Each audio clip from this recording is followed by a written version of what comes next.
حدیث نمبر 19. یہ حدیث بھی عبداللہ بن عمر سے روایت ہے. عن ابن عمر رضی اللہ عنہما یقول کہتے ہیں نہا منع فرمایا ہے النبی نبی صلی اللہ علیہ وسلم نے ان یہ کہ یقرن ملائے الرجل کوئی شخص بین درمیان التمرتین دو کھجوروں کے جمیعاً اکٹھے حتی یہاں تک کہ یستأذن اجازت لے لے اصحابہ اپنے ساتھیوں سے. رواہ البخاری کتاب الشرکۃ. سیدنا عبداللہ بن عمر رضی اللہ عنہما سے روایت ہے کہ نبی کریم صلی اللہ علیہ وسلم نے منع فرمایا تھا کہ کوئی شخص دو دو کھجوریں ایک ساتھ ملا کے کھائے یہاں تک کہ وہ اپنے ساتھیوں سے اجازت لے لے. مثلا اگر آپ اکٹھے کھانا کھا رہے ہیں، ایک پلیٹ سے کھا رہے ہیں، کھجور کھا رہے ہیں یا انگور کھا رہے ہیں یا کوئی بھی چیز جو دانا دانا کر کے اٹھائی جاتی، تو آپ کے لیے اخلاق کا تقاضا کیا ہے کہ آپ کیسے کھائیں؟ ایک ایک کھائیں اور سب ایک ایک کھائیں. لیکن اگر کوئی شخص بہت بھوکا ہے یا اسے جلدی ہے جانے کی یا کوئی بھی وجہ ہے جس میں وہ ایک کی بجائے دو کھانا چاہتا ہے تو اس کو اجازت نہیں جب تک کہ وہ اپنے ساتھیوں سے اجازت نہ لے. وہ ایسا نہیں کر سکتا جب تک کہ اوروں کی رضامندی نہ لے لے. اب دیکھیے کہ کہاں تک جا کر اصلاح کی گئی، سمجھایا گیا. عموماً ہمارے ہاں کیا ہوتا ہے، جب کوئی دعوت ہوتی، پارٹی ہوتی، شادی ہوتی ہے اور ہم اپنی پلیٹیں بھر رہے ہوتے ہیں اور ہمیں پتا ہوتا ہے کہ فوڈ لمیٹڈ ہے اور ہمارے پیچھے ایک لمبی لائن ہے اور ان سب کو یہیں سے لینا ہے، تو میں اتنا ہی لوں جتنا انصاف کا تقاضا ہے. صرف اپنی پلیٹ بھرنے کی فکر نہ کروں، ان سب کو بھی پیچھے دیکھوں کہ انہیں بھی یہیں سے لینا ہے.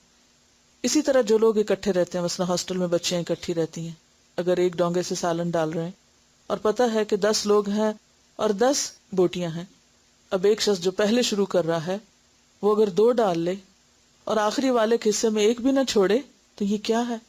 ظلم ہے. اسی طرح مثلا 6 لوگ ہیں اور 10 ہیں تو 2 سب میں نہیں آئے گی، تو جو 2 لینا چاہتا ہے پہلے اجازت لے. یعنی اجازت کا مطلب یہ نہیں کہ کیا آپ مجھے اجازت دیتے ہیں کوئی اعلان کر کے اور دوسروں کا مذاق اڑا کے، کیونکہ بعض اوقات ہم سنتوں کا اس طرح بھی مذاق اڑانا شروع کر دیتے ہیں. حضرت عبداللہ بن عمر نے ایک مرتبہ شاید نماز پڑھی یا کوئی نیکی کا کام کیا تو کوئی ان کے پاس تھا تو کہنے لگا اللہ آپ کی یہ نیکی قبول کرے. تو اس نے شاید انداز کوئی ایسا اختیار کیا ہوگا تو کہنے لگے کیا تم جانتے ہو کہ انما یتقبل اللہ من المتقین، کہ اللہ تقوی والوں سے ہی نیکی قبول کرتا ہے. ہاں کہ صرف یہ نہیں ہے کہ ہم کوئی بھی کام کر لیں اور پھر غرور کا شکار ہو جائیں کہ ہم نے بڑا کیا. نہیں، جب تک تقوی ساتھ نہ ہو، خدا کا ڈر نہ ہو تو نیکی بھی قبول نہیں.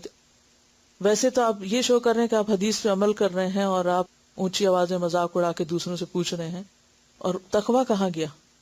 تو ایسے میں بعضوں کو دوسروں کو شرمندہ کرنا بھی ہوتا ہے کہ تم مجھے نہیں اجازت دو کہ دیکھو میں تو پھر کرنے لگا ہوں. تو مقصد اس حدیث کا کیا ہے کہ انسان جہاں اکٹھے رہتا ہو وہاں صرف اپنا اپنا دیکھے، خود غرضی سے کام نہ لے بلکہ دوسروں کی ضرورت کو بھی سامنے رکھے. اور یہ ایک اصول دے دیا گیا 2 چیزیں اکٹھی کھانے کا. اس میں صرف کھانے کے معاملے میں ہی نہیں، کوئی بھی چیز آپ استعمال کر رہے ہیں اور جب آپ دیکھ رہے ہیں کہ ایک سے زیادہ لوگ اس کی ضرورت مند ہیں تو پھر انصاف کے ساتھ خود اپنے دل سے فیصلہ لے کے اتنی ہی چیز استعمال کریں جتنی آپ کے حق میں آتی ہے. مثلا بعض اوقات کوئی فری آئٹم ڈسٹریبیوٹ ہو رہا ہوتا ہے تو اس میں کیا ہوتا ہے کہ اگر ہم موجود ہیں اور ہم دیکھ رہے ہیں کہ کوئی چیز ایکسٹرا ہے تو ہم کوشش کیا کریں کہ ہم ایک اور لے لیں، یا یہ کہ ہمیں زیادہ اچھی مل جائے، یا فری مل رہا ہے تو 2 لے لیں، یا ایک لے کے چھپا کے دوسری پھر مانگ لی، یا یہ کہ پہلے مجھے دیں خواہ میرا نمبر پیچھے ہو. یہ سب زیادتی کی شکلیں ہیں. اگر کسی چیز کے بارے میں کہہ دیا گیا کہ ایک سب کا حق ہے تو بس پھر ایک ہی حق ہے، دوسرا تو میرا ہے ہی نہیں. اگر وہ بچ بھی جاتا ہے تو وہ پھر جس کو چاہے دیا جائے، وہ میرا حق نہیں ہے. لیکن ایسے چھوٹی چھوٹی کتنی ہی چیزیں ہوتی ہیں کہ جس میں لوگ خود غرضی کا ثبوت دیتے ہوئے اپنا فائدہ تو سوچ لیتے ہیں لیکن دوسروں کو بھول جاتے ہیں.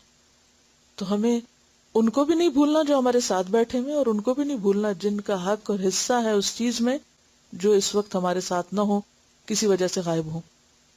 تو آپ صلی اللہ علیہ وسلم نے کیا فرمایا؟ کوئی شخص 2 کھجوریں ایک ساتھ ملا کر نہ کھائے یہاں تک کہ اپنے ساتھیوں سے اجازت لے لے. اس میں مثلا اگر بچ گئی ہے کوئی چیز تو انسان پوچھ سکتا ہے کسی اور کو کچھ کھانا. بعض اوقات ایسا ہوتا ہے نا کہ جیسے ایک راؤنڈ میں سب کو گھما کے چیز دے دی، سرو کر دی، جو بچی وہ لا کے سامنے رکھ دی. اب ہر ایک کا دل نہیں کر رہا دوبارہ اس میں سے لینے کو یا کھانے کو، اور اگر کسی کو طلب ہے تو وہ اخلاق کا تقاضا کیا ہے کہ وہ چیز اٹھائے اور پوچھے کسی اور کو چاہیے، آپ کو چاہیے؟ اگر نہیں تو میں کھا سکتا ہوں، یا نہیں بھی اس وقت اگر کہے تو یہ پوچھنا بھی کافی ہے کسی اور کو چاہیے. تو یہ مینرز میں سے ہے، اخلاق میں سے ہے. اور صرف اپنا الو سیدھا کرنا اور دوسروں کو بھول جانا یہ بد اخلاقی بھی ہے اور ظلم بھی ہے. یعنی ظلم صرف کسی کو قتل کرنا یا کسی کو تھپڑ مارنا یا کسی کو کچھ اذیت دینا ہی نہیں، بلکہ ان نوئنگلی بھی کسی کا حصہ کھا جانا یا لے جانا یا اڑا جانا یا دوسرے سے زیادہ وصول کر لینا، یہ بھی اسی میں شامل ہو جاتا ہے.